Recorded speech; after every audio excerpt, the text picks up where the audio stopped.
A mí toda la vida me han dicho que yo soy de hablar mucha paja, de desviarme mucho y que fácilmente puedo superar el récord que hizo este tipo. Así que mejor vamos empezando rápido este video para así no hacer un video de media hora que ni yo mismo sería capaz de calarme.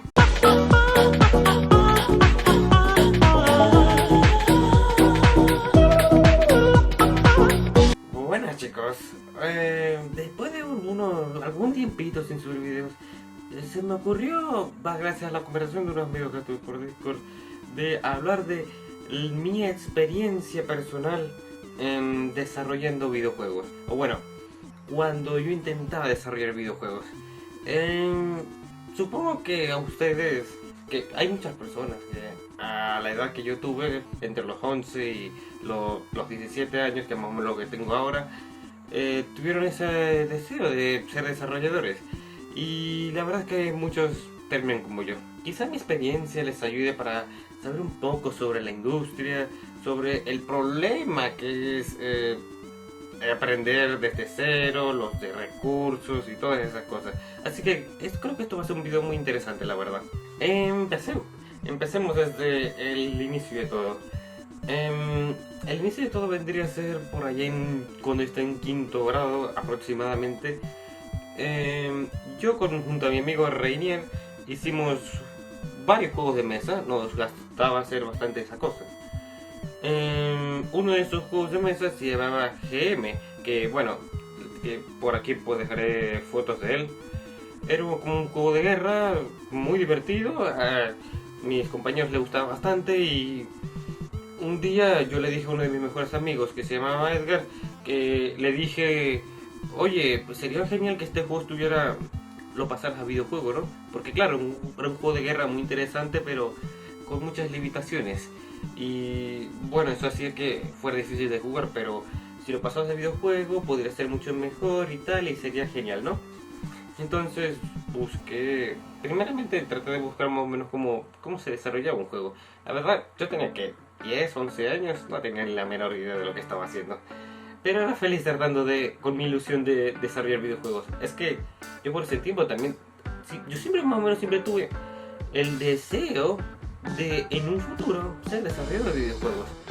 Pero no tenía ni idea de cómo se hacía. Yo lo primero que intenté fue hacer GM en 3D.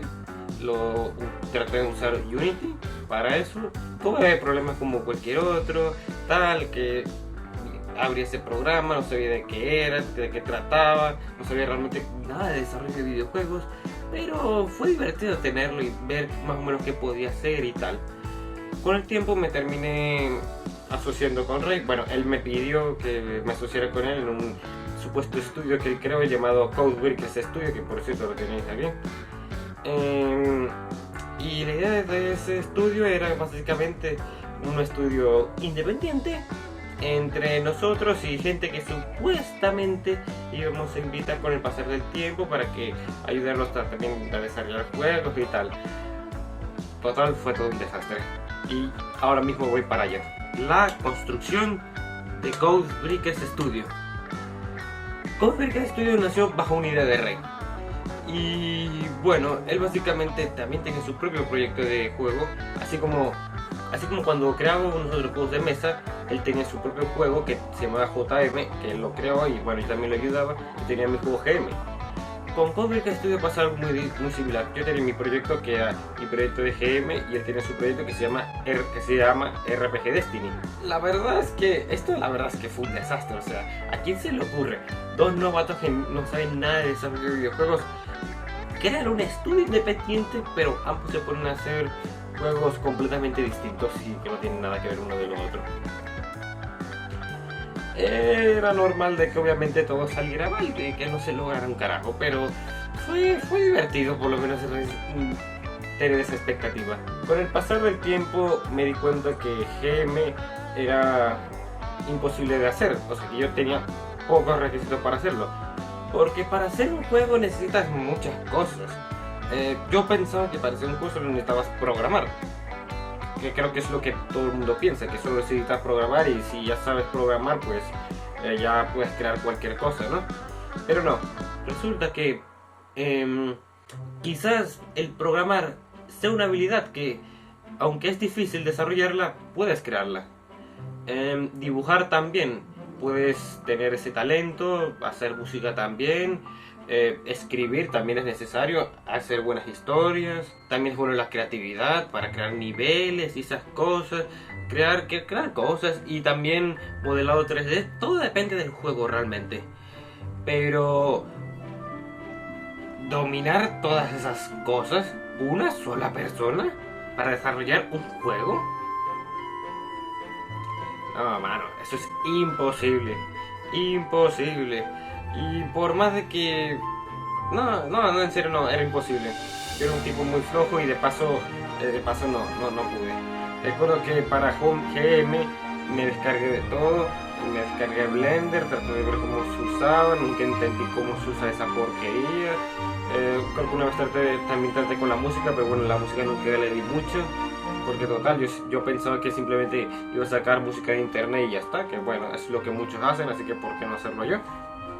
Y bueno, pero al final, para resumirlo, fue un desastre, no conseguí nada y bueno, como el juego que estaba desarrollando era un juego RPG, yo dije, oye, quizás si yo desarrollara un juego RPG, también, entonces entre nosotros dos, como estamos haciendo juegos muy similares, podremos ayudarnos de mejor forma, podremos colaborar y de paso, son gráficos en 2D, ¿no? Debe ser más sencillo.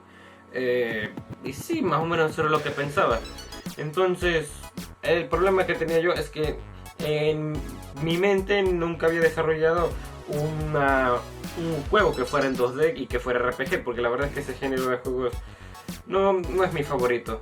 Entonces, con unos videos ahí sobre cómo sacar ideas para juegos y tal, desarrollé un proyecto llamado, bueno, yo le llamé provisionalmente, aunque ese fue el nombre que le quedó, le llamé Sebas Quest o SB Project, que fue el nombre que tuvo al final. Sebas Quest se trataba de un juego RPG muy distinto a los mayores de muchos juegos de RPG, que era de una chica llamada Catherine Lucy, que bueno, nosotros la llamamos KL. Ella estudiaba diplomacia en una universidad de un país inventado, en un mundo completamente inventado, pero inspirado en la vida real. Y se supone que ella terminaba volviéndose diplomática y luego terminaba yéndose a muchos países para representar a su país y crear misiones y todo lo demás. Bueno, en fin. La historia del juego, pues bueno, así hasta nunca la desarrollé al 100% porque tampoco es que estaba muy inspirado para hacer una gran historia, pero sí era básicamente mi proyecto. Con este proyecto tuve muchas altas y bajas, principalmente debido a mi inexperiencia. Yo soy un tipo que, bueno, programar, la verdad es que ese era el objetivo, lo que yo quería hacer en realidad. Nunca me di el tiempo para aprender al 100% cómo programar, pero era más o menos lo que yo podía dominar. Las otras cosas no, las otras cosas eran muy difíciles.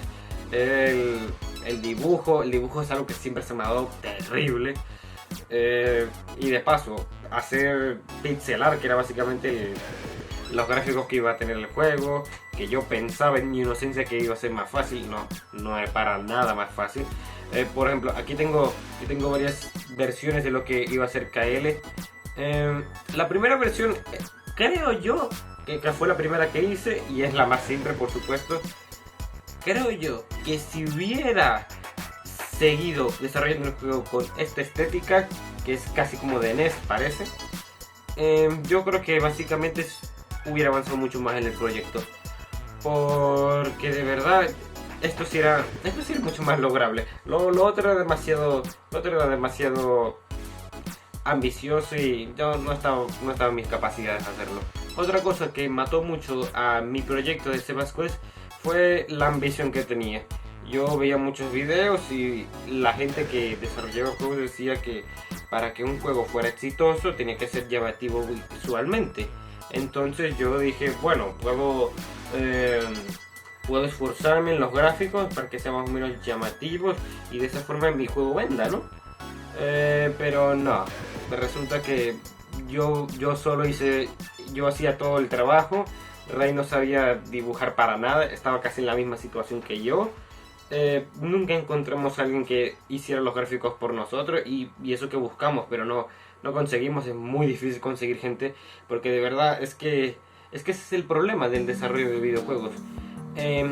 La gente que quiere crear un juego, por lo general es gente que quiere programarlo. La gente que es artista, por lo general, no es la que quiere desarrollar los juegos. Y eso es un problema, porque básicamente el mercado está abarrotado de gente que programa y que quiere hacer un juego, pero hay muy pocos que quieran hacer los gráficos de ese juego. Entonces estamos jodidos. Yo tuve que hacer los gráficos del juego, que por cierto aquí hay un videito de más o menos cómo era. No era la gran cosa. La mayoría de cosas que programé eran de assets que encontré por internet.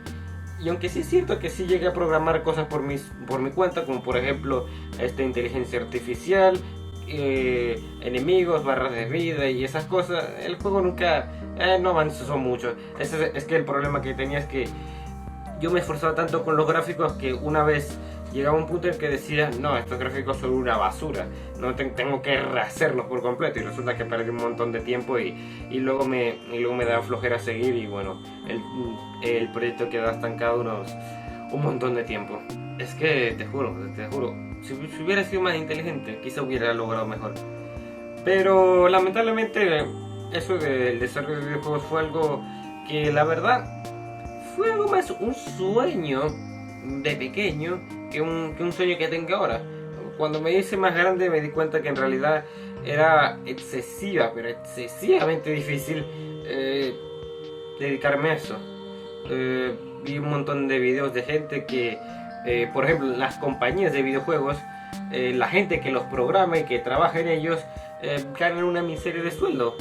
Trabajan casi de esclavitud y ellos lo hacen porque ese es el trabajo de sus sueños. Están cumpliendo lo que siempre quisieron hacer, pero a cambio ganan una porquería, porque en la actualidad, a diferencia de hace 20 años en el que programar era difícil, pero era algo que te daba un gran futuro, ahora pues cualquiera te programa cualquier verga. Literal, el mercado está abarrotado de gente que te programa en 10 lenguajes distintos. Páginas como por ejemplo Uphold, los venezolanos colapsaron todo eso y ahora básicamente no puedes cobrar ni $10 por hacer un trabajo de programación, porque luego vendrá otro y que te cobrará 8, luego vendrá otro y cobrará 6, y así matas el mercado. Así que ya ni programador es algo rentable, y hacer videojuegos es algo incluso menos rentable, porque ¿cómo cobras por algo que se ve amateur? Es muy difícil que la gente pague por juegos, ¿eh? O sea, la gente puede pagar $1,200 por un iPhone, pero a esa misma gente le lloran por pagar $60 por un juego AAA que saben que tiene muy buenas reviews y tal, pero aún así lloran por eso. Ahora imagínate que ellos piensen en comprarte a ti un juego que es amateur, ¿sabes? No tiene la gran cosa. Por eso es que prácticamente todos los desarrolladores que empiezan en este medio empiezan regalando sus juegos, y también viven con sus padres y trabajan a medio tiempo, porque es que no es rentable vivir desarrollando juegos. Es más una afición que algo de lo que te puedas vivir.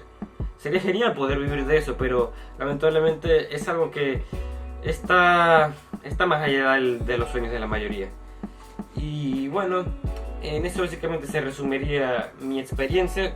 Lo he contado más o menos entre 2015, 2016 hasta 2019, que fue más o menos la última vez que yo quise desarrollar juegos. Ya en la actualidad es algo que ya no me interesa tanto.